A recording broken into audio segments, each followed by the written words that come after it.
ॐ जयन्ती मंगला काली भद्रकाली तु कपालिनी दुर्गा क्षमा शिवधात्री स्वाहा स्वधा नमोस्तुते। जय श्री कृष्णा, राधे राधे, जय माता दी, हर हर महादेव, जय भोलेनाथ। नवरात्रि में जब हम पूजा पाठ करते हैं, माता रानी की सेवा करते हैं, तो कुछ ऐसे संकेत मिलते हैं जिनसे हम ये जान पाते हैं कि हमारी पूजा सफल हो रही है या हमारी माता रानी को जो हम पूजा पाठ उनके लिए कर रहे हैं, माता रानी पूजा पाठ हमारी स्वीकार कर रही हैं। तो ऐसे 5 संकेत आपके लिए लेके आए हैं जिनसे आपको ये समझ आएगा कि हमें माता रानी के संकेत मिल रहे हैं। माता रानी संकेत हमेशा देती हैं। जिन भी देवी देवताओं की आप पूजा करते हैं या अपने इष्ट देव की आप पूजा करते हैं तो पूजा में संकेत अवश्य मिलते हैं, लेकिन कभी कभी ऐसा होता है कि अज्ञानतावश हम उन संकेतों को नहीं समझ पाते हैं। तो ऐसे ही आज 5 संकेत आपके लिए लेके आए हैं जिनसे आप ये समझ पाएंगे कि माता रानी आपकी पूजा स्वीकार कर रही हैं। इसमें से एक संकेत ऐसा है जो बहुत महत्वपूर्ण है, उसके बारे में भी हम आपको बताएंगे।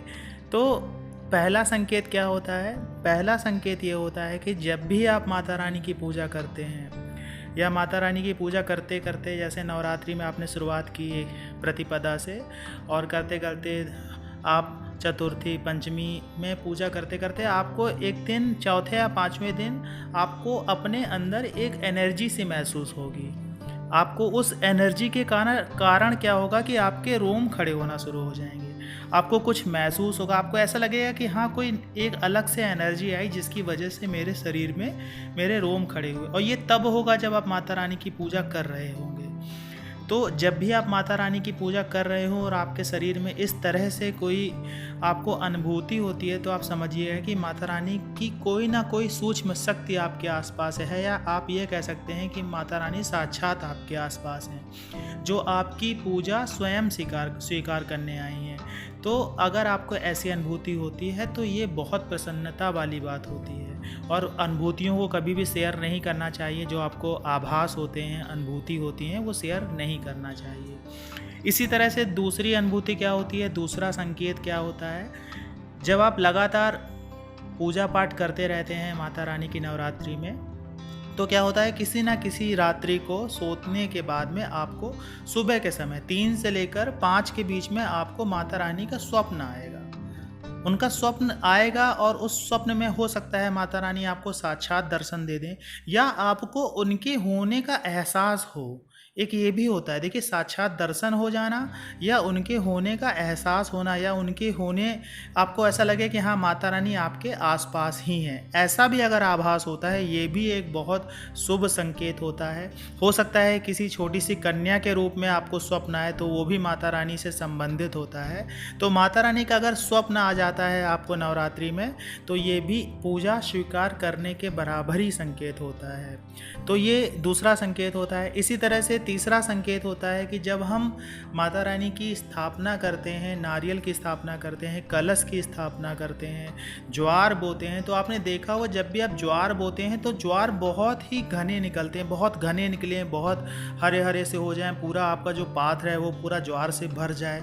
कभी कभी आपने ऐसा भी देखा होगा कि ज्वार ज़्यादा अच्छे से निकल नहीं पाते हैं, बहुत ही कम जर्मिनेट होते हैं, पूरे जर्मिनेट नहीं हो पाते हैं, पूरे नहीं उग पाते हैं। तो अगर वो ज्वार पूरे अच्छे से घने से निकलें, खूब घने निकलें और खूब हरे हरे हो जाएं, तो ये भी एक अच्छा संकेत होता है कि आप पूजा पाठ बहुत ही शुद्धता से कर रहे हैं, भाव से कर रहे हैं, जिसकी वजह से आपकी पूजा स्वीकार हो रही है। तो ये भी एक संकेत होता है।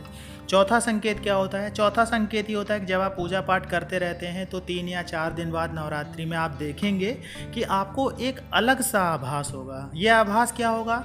ये आभास होगा कि आपको ऐसा लगेगा कि माता रानी आपको देख रही हैं। माता रानी आपको, जैसे आप पूजा कर रहे होंगे उनको, जैसे उनकी प्रतिमा देखेंगे या आपने मूर्ति रखी हुई है आप उसे देखेंगे जो आपने स्थापना की है, तो आपको ऐसा आभास होगा कि वो मूर्ति, वो फोटो आपको देख रही है। इस तरह से आपको मतलब आभास होगा, आप बैठे बैठे उसको देखते रहेंगे और हो सकता है ये देखते देखते आपके रोए भी खड़े हों, आप अपने अंदर एक अलग सी एनर्जी भी महसूस करें। तो ये भी एक संकेत होता है। तो ये चौथा संकेत था जो माता रानी की पूजा में आपको मिलता है। एक 5वां संकेत है जो बहुत इंपॉर्टेंट इम्पॉर्टेंट है और बहुत महत्वपूर्ण संकेत है। अगर ये संकेत आपको मिल जाता है तो आप समझिएगा कि आपकी पूजा 100% सफल हो गई है।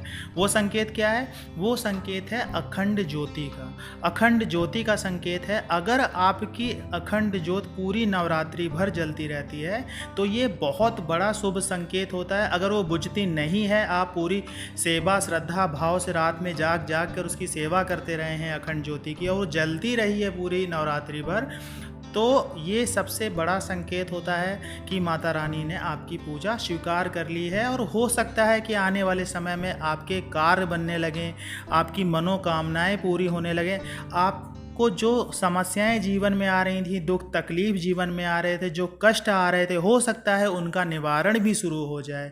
क्योंकि जब माँ प्रसन्न होती है तो अपने बच्चों पे अपना आशीर्वाद अवश्य बनाती है। ये जानकारी आपको अच्छी लगी होगी। जानकारी पसंद आई है तो वीडियो को लाइक करिएगा। कमेंट्स में जय माता दी, जय श्री कृष्णा, हर हर महादेव लिखिएगा। मिलते हैं आपसे अगले वीडियो में नई जानकारी के साथ में। तब तक के लिए जय श्री कृष्णा।